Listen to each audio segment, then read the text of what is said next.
A lot of people don't really choose whiskey, they just rebuy it. Same bottle, same shelf, same habit, over and over. So today, I'm gonna look at 4 bottles, Jack Daniel's, Jim Beam, Maker's Mark, and Sazerac Rye, and give you a smart swap for each. Not because the originals are bad, but because if you already like them, these bottles are gonna help you level up your drinking experience. Let's start in Tennessee with Jack Daniel's. Now, this is the default Tennessee whiskey for almost every bar in America. It's 80 proof, it's charcoal mellowed, it is familiar and has that really kind of sweet vanilla caramel flavor profile that everyone knows and loves. People buy this because they know the name, they know it exists, and they know what to expect. And a lot of the time, Jack Daniel's fans never venture outside of that bubble. So when it comes to a swap for Jack Daniel's, I would give George Dickel a try. When the Lincoln County process became a mandated part of being called a Tennessee whiskey, George Dickel was grandfathered in as one of the few, if not the only producer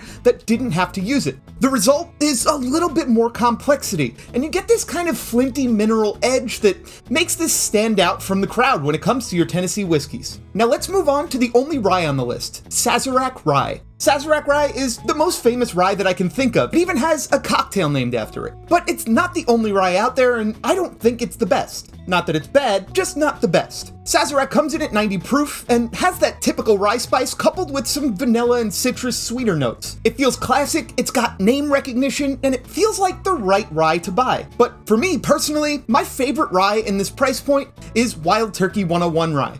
Wild Turkey 101 bumps up the proof from 90 to 101 proof. That extra proof really adds a lot of backbone if you're making cocktails, plus it boldens up that spice and grain flavor profile. And now for one of the most popular bourbons on the planet, Jim Beam. Much like Jack Daniel's, Jim Beam is a bourbon that can be found all over the world. It's simple, easy to drink, and it works perfectly in a lot of cocktails. It kind of has that classic bourbon flavor profile of oaky vanilla and caramel, and a touch of sweetness. Now, if you want to upgrade your Jim Beam, I would point you to Old Forester 100 proof. Just like with the Sazerac to Wild Turkey upgrade, the extra proof in this bottle kind of makes everything stand out a little bit more. That's great for cocktails, it's great for sipping, and Old Forester 100 proof, because of that, is really diverse and it's delicious. A glass of Old Forester 100 proof screams with vanilla and butterscotch with citrus and a nice charred wood background. So it's not an identical swap with Jim Beam, but it's definitely an upgrade.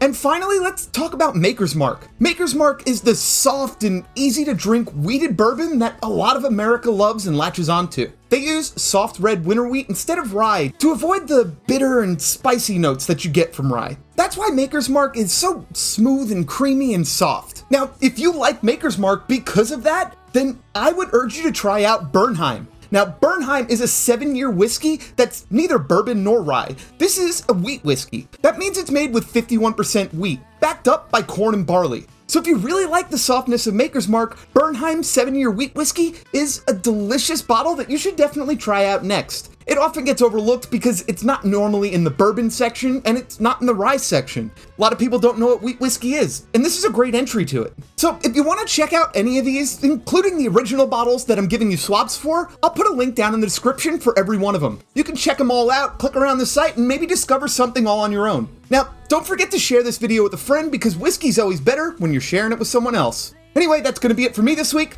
and I'll see you next time. Adios.